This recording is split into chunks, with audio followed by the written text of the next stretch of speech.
morning and welcome to Morning Movie News.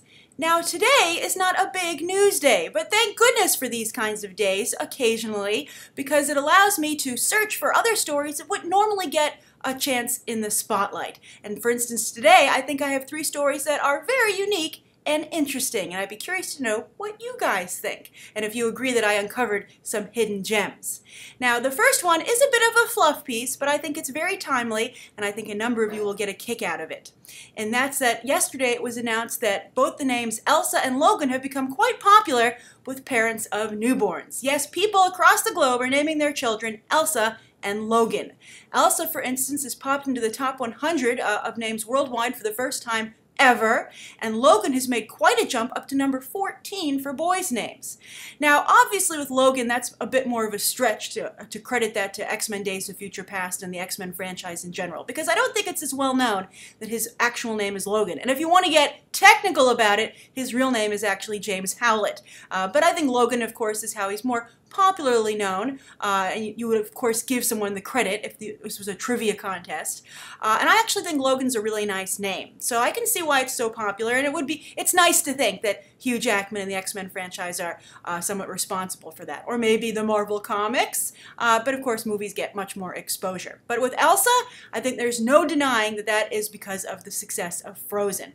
And what's so interesting about Elsa is that while Logan is, not really a region-specific name, maybe it is to some degree, but not like Elsa. Elsa is very Nordic, and you would be hard-pressed, I think, beforehand to find Elsas in the rest of the world, outside of the Nordic region. But everybody's watching Frozen all over the world, and now apparently they think that they would like to see their daughter be named Elsa. And again, I think it speaks to the fact that character is so broadly defined that people can see themselves in it. A number of people can see themselves in the character of Elsa, and apparently they can see their child in it as well. And I think it's really interesting they'd like to see their daughter share some of those qualities from Elsa. And I'd be curious, what do you also, by the way, if you're like, what about Anna? Well, apparently Anna has always been a pretty popular name, at least since the 1990s, in the top 50 or so of names, so she didn't really need a boost. But I'm curious, what kind of traits do you think that Elsa exhibited in Frozen that people might like to see in their daughters, and why they're picking it? And also, what do you think of the idea of naming a child after a movie character in general, or an actress, or an actor? I, for instance, am named after Grace Allen, who of course was the comedic partner and wife of George Burns.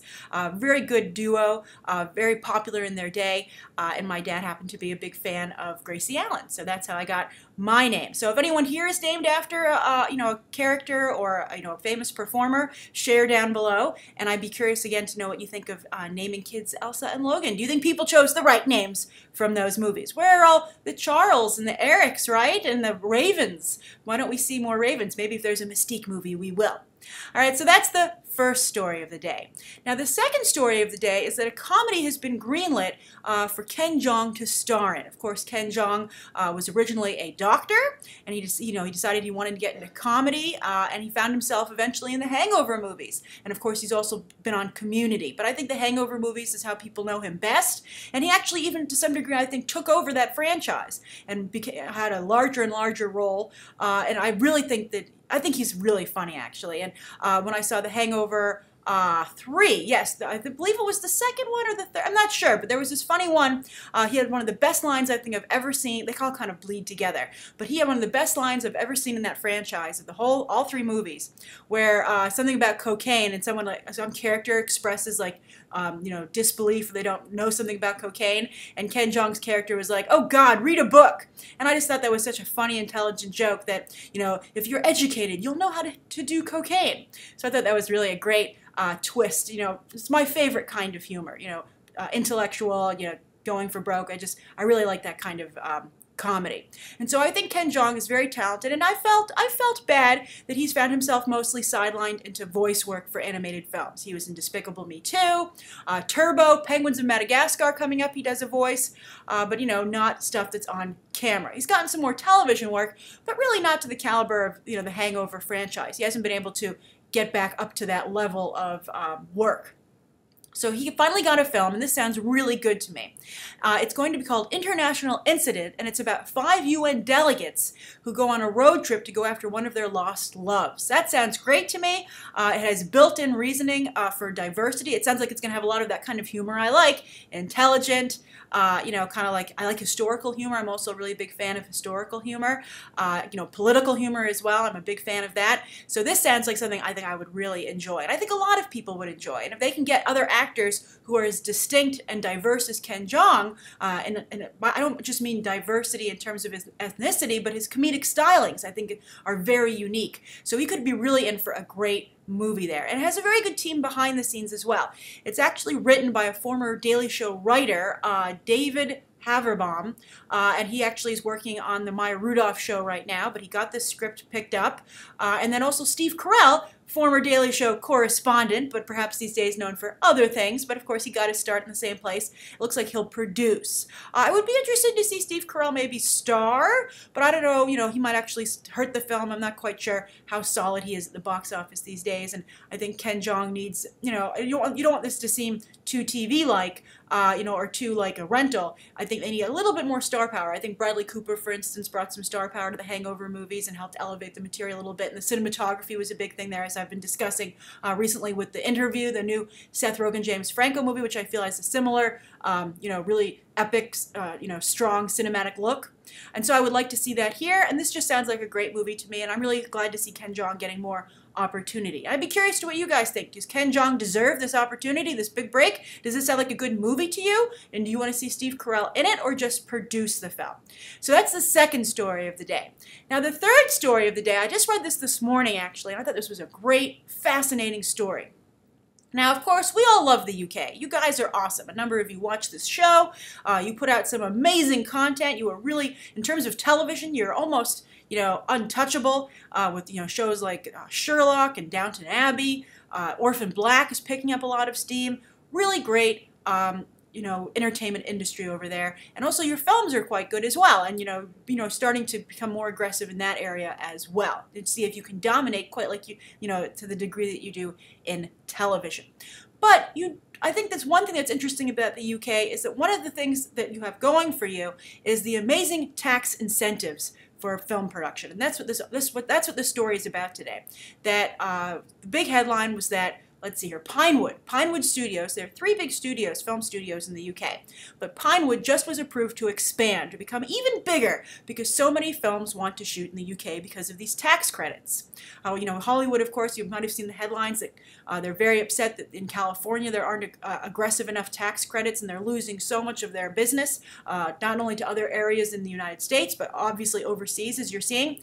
So Pinewood is expanding. They also have Shepperton, which is a very successful studio, and then also Warner Brothers, of course, recently purchased Leavesden, and they have the Harry Potter tour there, and they shoot a majority of their films there. Disney shoots all of their films at Pinewood. Star Wars is shooting there right now. They're waiting on the next James Bond as well. That's going to go there, but that's a very UK film, UK identity, so that's not surprising. But Star Wars is shooting at Pinewood right now. Of course, Star Wars has a long history of shooting in the UK, but still. And then, of course, Marvel is pretty much a staple at Shepperton. And I think that while it's great to see these tax credits, something else that people might not realize is that's one of the reasons that you see so much UK talent, because they're right there. Hollywood isn't going to pay to relocate an actor from the United States when they can get an actor who is local. And of course, the UK produces some phenomenal acting talent, but this also gives the UK a little bit of an advantage, and that there's just more work on the location. Also, I think this is helping with directors and cinematographers, and why you're seeing just so much UK talent really at the forefront of Hollywood filmmaking right now, and that I guess the line between UK and Hollywood filmmaking is becoming more blurred. Maybe the UK film industry is alive and well and has kind of staged a coup of American Hollywood filmmaking. So I just think the whole thing's very interesting. And for those of you who are interested in maybe acting and directing, living in the United States, I think it's worth noting that, the UK, your UK counterparts have a little bit of an advantage, actually. And perhaps if you're looking into schools, you might want to try to look into schools over in the UK to get to that region, because you'll be there, you'll be near the studios, you'll be more likely to get good internships, PA jobs, and auditions. So it's just a very interesting development, and it's this kinds of shifts that that have a ripple effect. It seems like a small behind-the-scenes thing at first, but it really affects what eventually ends up in the big screen. Just like the emergence of Asia as a box office powerhouse is slowly but surely changing what we're seeing in terms of story and casting there as well. So I'm curious to what you guys think. Do you think this is a good evolution for Hollywood? Do you think it's negative? Do you think it's neither here nor there? It's just the way things work, the pendulum effect. It swings back and forth. Eventually production will come back. Will it come back? And do you think Hollywood should be fighting harder to get these productions back home? And also, if you're in the UK and you're in this field, or if you're interested in being in this field, do you have the impression that you have a distinct advantage? Or at the very least, the story should cheer you up today, because you do. All right, so those are the 3 stories of the day. Now, the viewer question, I really liked it. This is also kind of a businessy question, which is perfect for today's episode. And this comes from Matt Sipola. And Matt says, question: since you've talked about actors' track records and their use of social media, I was thinking about brands and companies. Excellent, Matt. A24 Films has a Twitter account where they rarely plug their own projects, but instead post funny jokes and casual pop culture movie references that I absolutely love so much. And when they do promote themselves, it's usually in a funny or interesting way. A24 specifically is a rather new company, very true, having been formed in 2012, but they're wildly successful. I wouldn't say wildly successful, Matt, but they certainly have made a name for themselves, and they're very good at picking a particular type of film. I think they have the youth market cornered. The Bling Ring was theirs, The Rover is theirs, and I believe Spring Breakers, yes, that was theirs. Very smart distribution strategy, in that they're not just distributing any film, but they're really building and crafting an identity.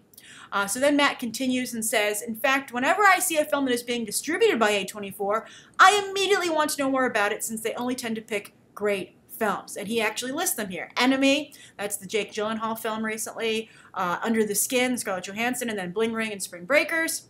And their casual and funny online persona makes me like the company itself. Success, Matt! This is exactly what they want. And I'd be interested to know if you are in their target demographic of young viewers, probably teens and 20-somethings, and maybe even 30s. But I think that that's probably the group they're looking at. My question is, do you think social media can have an influence on a smaller brand's success? And if so, how crucial is it to build an audience online, given the fact that it's 2014 and more millennials are seeing films nowadays? Would you consider social media to be a cheap way to promote that's almost as effective as television campaigns due to the rise of the internet? Definitely, Matt. Your question's very well formed. I think there's not much to add to your observation. I really wanted to kind of use this as a jumping off point to discuss something about A24. But I think you're totally right. You're right on the money in this case, literally, and that A24 is using social media very effectively to build a brand. And I think social media, you'll see, is very important. Trailers are released online. Instagram is a huge favorite of the studios. Twitter. Every movie these days has a Twitter account. And I think that what's unique about A24, though, as you pointed out, is that they're not just all about their own movies. They're trying to build a relationship with their audience directly, not just with film to consumer, but just studio to consumer. And that's a new type of relationship. And as I said, it speaks to the evolution of the audience, that you guys are more aware of this and you are aware of studios. They're on your radar. That in itself is a new development, and I think an exciting development. So yes, internet, very popular, and it's a much more cost-effective way to advertise for studios, particularly the smaller ones who don't have $50 to $100 million to spend on an advertising budget. And some of you don't believe it, but yes, for a big blockbuster movie, that's how much they spend. Anywhere from 50 to 100 to sometimes even 150 to 200 million in advertising. Remember, The Amazing Spider-Man cost about 200. The second one cost about 200 million to advertise globally. It's just a huge amount of money. Now, A24, the reason I like that you brought them up is because, as I said, they are developing not just a slate of films, but a brand. And they're going after a specific audience. They're building an identity. Warner Brothers, of course, the comic book movie aspect, I think that's been brought in, that Warner Brothers wants to be closely associated with DC and Disney with Marvel and Lucas. But those are brands. Those are studios getting connecting with fans through brands. But A24 is making itself a brand. And so I think they've been very clever in, picking the right type of film. And I did not know about this with their Twitter account. I think that's fascinating, and it just shows a real level of intelligence on their part and thinking outside of the box. And I would definitely think that we'll see more companies go in that direction.